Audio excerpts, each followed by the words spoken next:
So, very nice to meet you. I'm aware I'm the last presentation. I'm the only thing between you and lunch, so I'll try to be brief. Neolithium, I'll come back to that. Lithium projects, lithium comes from two main sources. You can have lithium in rocks, you can have lithium in brines. There are lithium in clays, but there is no non-production of projects of lithium coming from clays yet. I think you saw a presentation before from a rock project. Rock projects, the majority of the rock projects are in Australia. There are some projects in Canada. There is one potentially in Portugal. Rocks are easier to find in pegmatites and things like that. Lithium in brine is not so easy to find. You have to have certain conditions. This region in between Argentina and Chile has those conditions. This is called the Puna Plateau. It has an elevation of 4,400 meters minimum, from 4,000 to 5,000 meters. It's in between mountains that are 6,000 meters.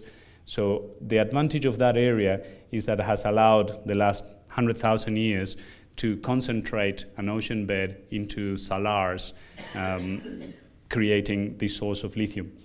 Our project is to the south of this system. To the north, you have the Atacama Desert in Chile. You have SQM and Albermale sharing that salar. You have Cauchari and Orocobre sharing the other salar. In the middle, you have other ones like FMC, Diablillos, Antofalla, La Isla. To the south of the system, you have Maricunga on the Chilean side, and you have our project on the Argentinian side.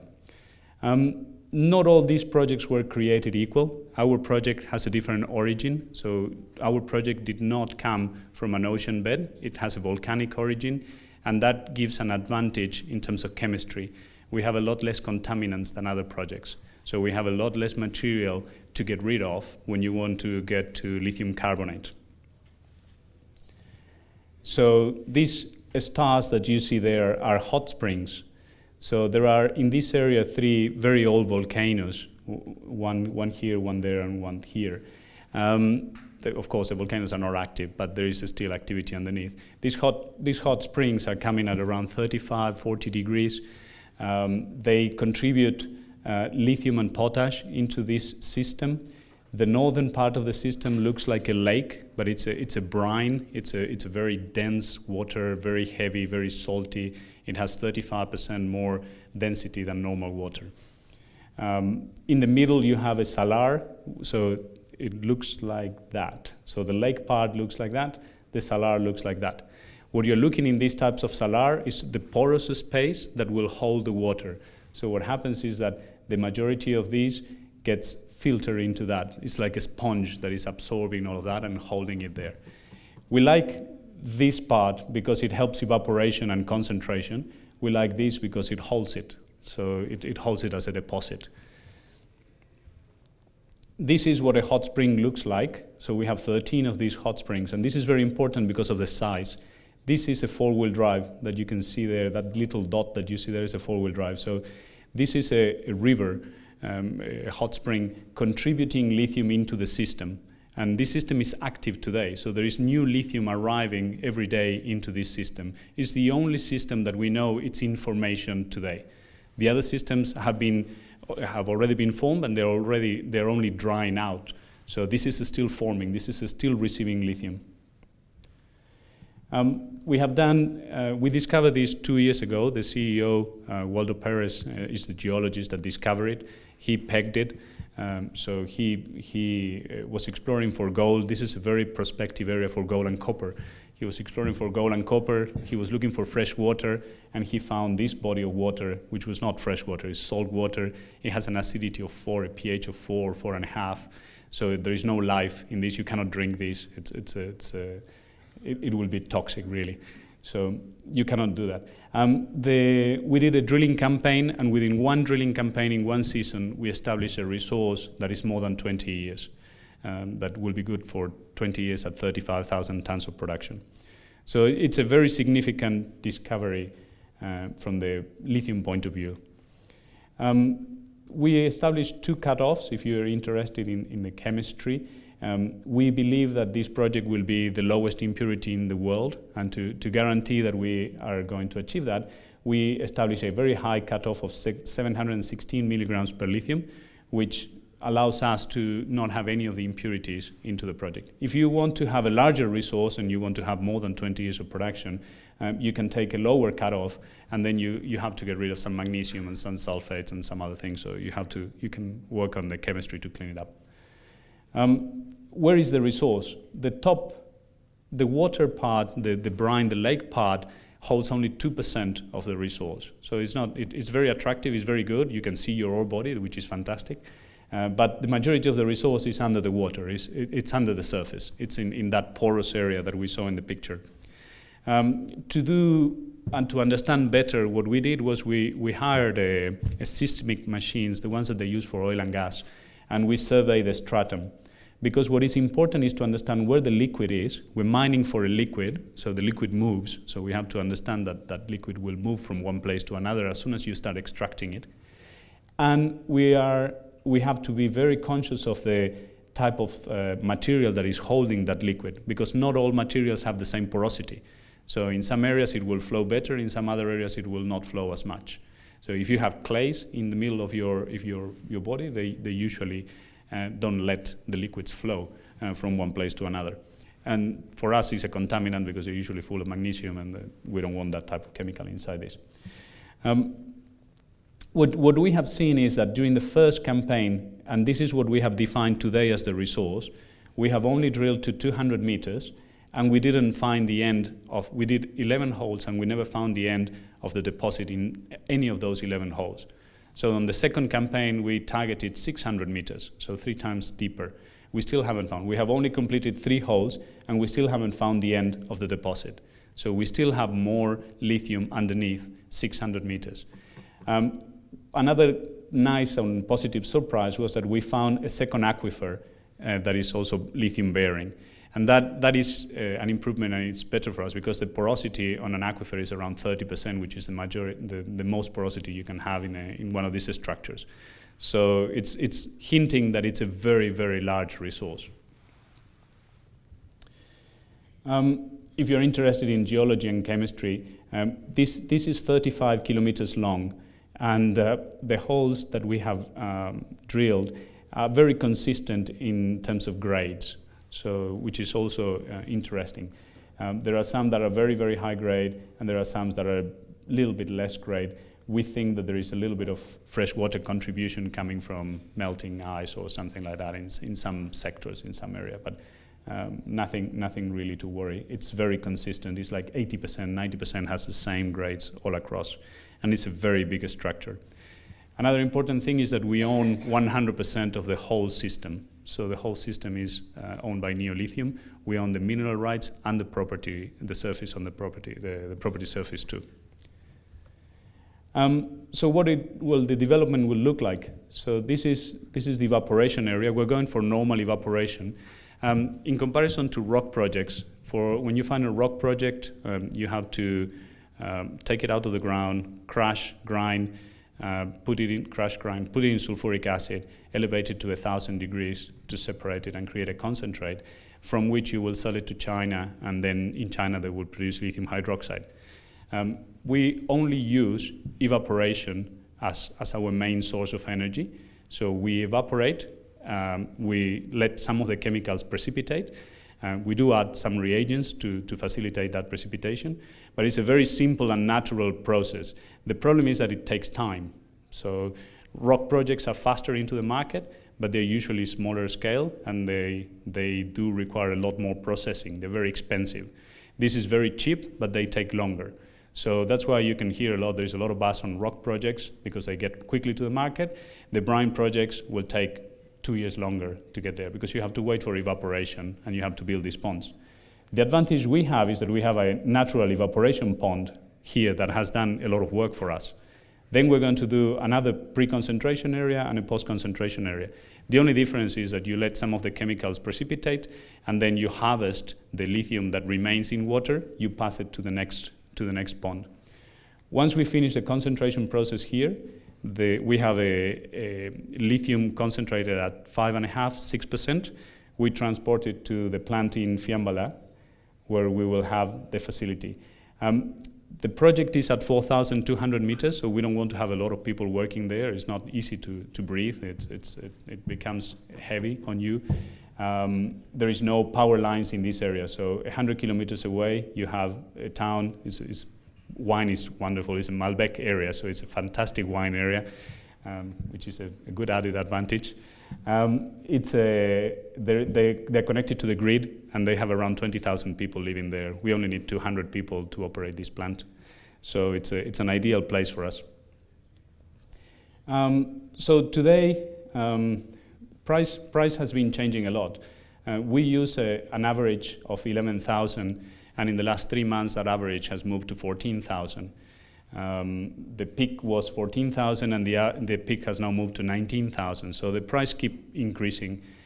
Demand will increase this year, will increase next year, and there is not a lot more of supply coming online in the next 24 months. So there is more supply coming later, mainly from rock projects, but not from brines.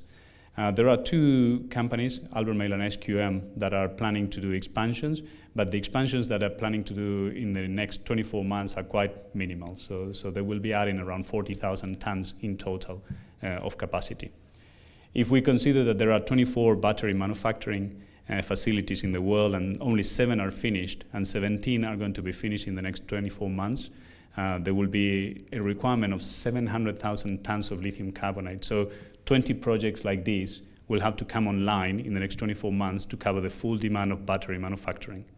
So regardless of the car impact or regardless of my personal belief is not necessarily that the lithium demand is driven by Tesla. It's driven by the necessity from the market to stabilize grid and the necessity from the market to bank on all of the investment that has happened before in wind generation and solar generation.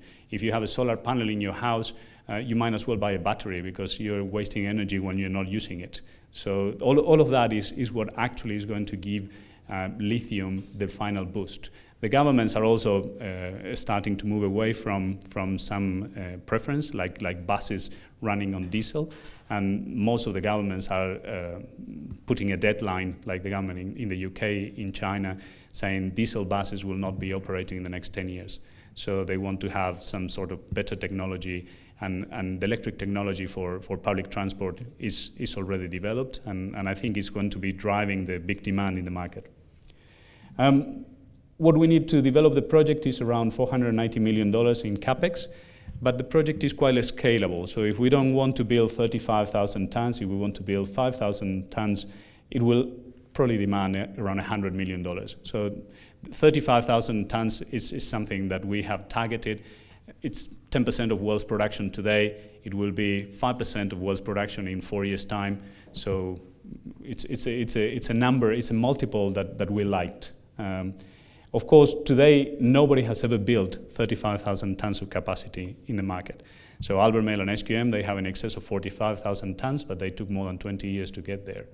So it is a challenge to get something like this built. Pricing, very important. I want to get to this, and more important to this, which is what the value of our proposal is. These are the brine producers in the world. They have two axes. You have the sulfate lithium ratio and you have the magnesium lithium ratio. Why do we plot this? Because those are contaminants into lithium, so you don't want to have them mixed up with lithium. So if you have sulfates, you have to cancel them, you have to add lime, so you need to have ponds to do that, you need to have a facility, you need to buy the lime, put it into the mix.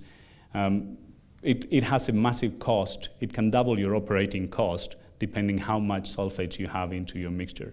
So you have the cost of, these are assets that are in production, like Zabuja in China. They have an operating cost of $5,500 a ton.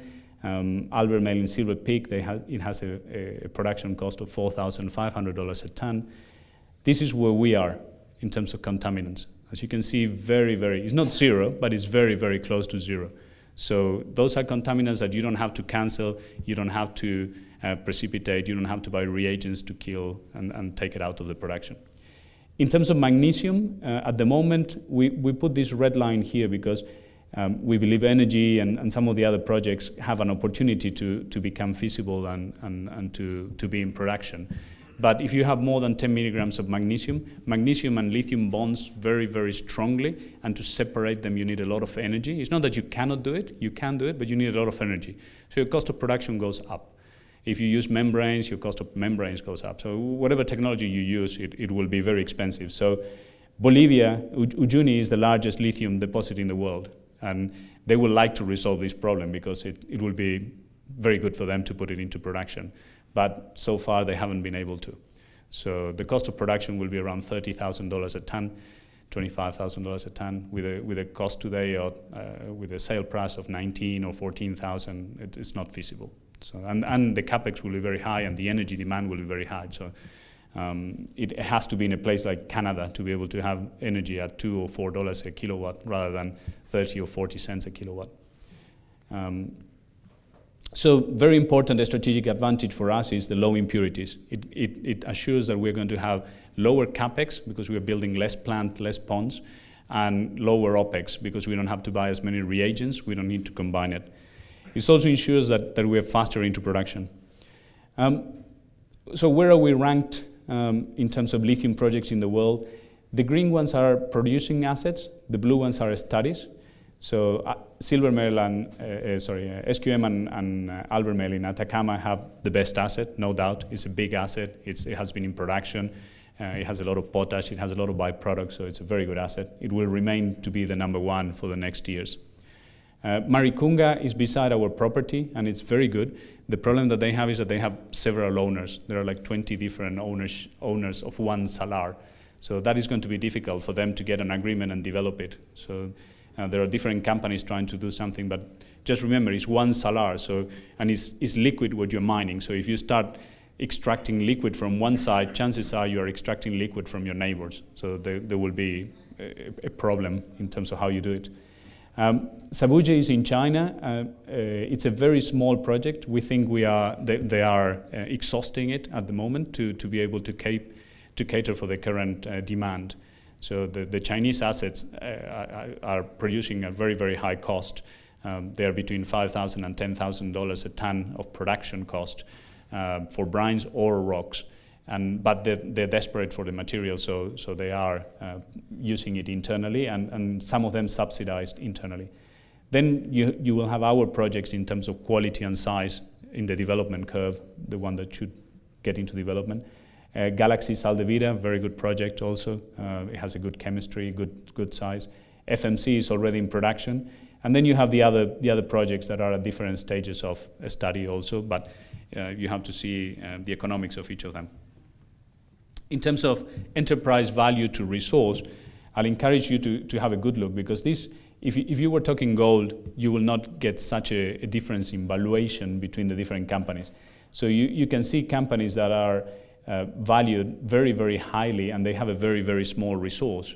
So, and I get this image that all of the junior companies are worth $1 in Canada and things like that, and it's, people should actually see, the investors should actually pay attention to the size of the resource before they value it, because some of the resources are a lot bigger than others, and some are so small that they will never be in production. I mean, if you try to put in production some of these assets, they will be in production for 3 years. So I'm not sure you will have a payoff.